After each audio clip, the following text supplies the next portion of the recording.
ازيكم يا حلوين؟ عاملين ايه؟ يا رب دايما تكونوا في اتم صحة واحسن حال. انا عبير ودي قناتي قناة اشهى الاكلات.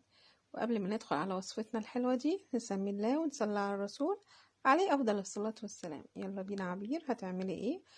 احنا جبنا كده لفة جلاش معانا، يعني 500 ملي، 500 جرام، على حسب الوزن بتاعها. ممكن تكون 400 جرام اللي بيبقى متاح عندك يعني.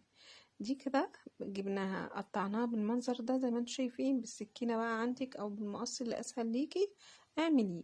وكده بهدلناها زي ما انتم شايفين كده، وحطيناها في الصينية. ولازم ايه نطلعها من بعضها كده، نفرطها كده من بعضها. وايه عشان كل حتة في الجلاش او ورقة في الجلاش تبقى ايه مفكوكة من بعضها كده وتتشرب بالسمنة. ودي نص كوباية من الدقيق البسبوسة، دقيق السمولينا، دقيق السميد. طبعا سادة بتجيبيه من عند الملتزمات الحلواني او من عند العطار. زي ما انت شايفة كده، احنا كل حاجة بنحطها ونضيفها لازم نقعد نخلطها مع بعضيها كده. دي كوباية سمنة او زيت على سمنة او زبدة، المتاح عندك اعمليه واللي يريحك اعمليه. وكده لازم يعني تبسسيها قوي كده بالسمنة مع بعضيها، وتشربها حلو قوي بالسمنة كده. خلاص كده، هي كده تعتبر المرحلة الأولى كده خلصت. تمام. يلا بينا بقى على الايد بوتاجاز. كده هنجيب نص كوباية من جوز الهند ونديها تحميصة حلوة كده، بس اللون الدهبي زي ما انتم شايفين كده، مش اكتر من كده عشان ما تمررش معاكم وتدي طعم مش حلو. تمام كده تمام. هنجيب الكسرولة بتاعتنا بقى وهنضيف فيها، يلا اللقطة مش راضية تيجي، كوباية من السكر وربع كوباية من المية كده. تمام. هنسيبها تتكرمل كده زي ما انتم شايفين، وبعد كده هنحط رتل من اللبن. انا مرضتش اغمقها قوي عشان خفت تغمق قوي او تدي مرارة. ده 2 باكت من الكريم كراميل. ايوه 2 باكت من الكريم كراميل.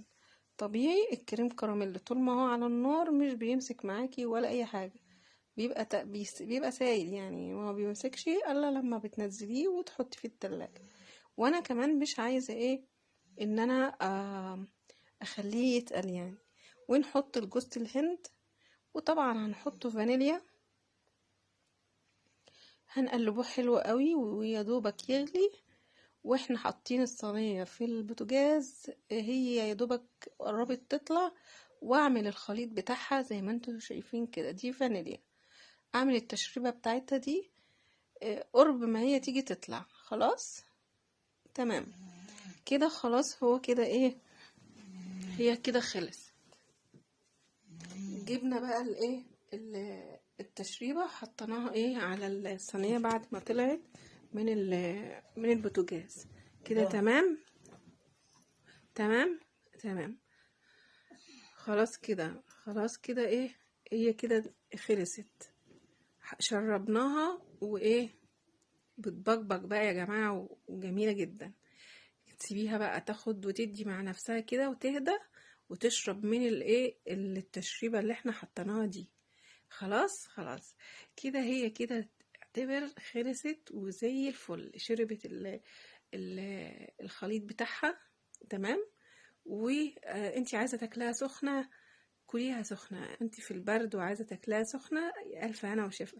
عايز تاكليها وانت في الصيف كده مع كوباية شاي بحليب كده او شاي او قهوة، جميلة جدا حلوة قوي. وبألف هنا وشفا على قلبك يا رب وعلى قلبي.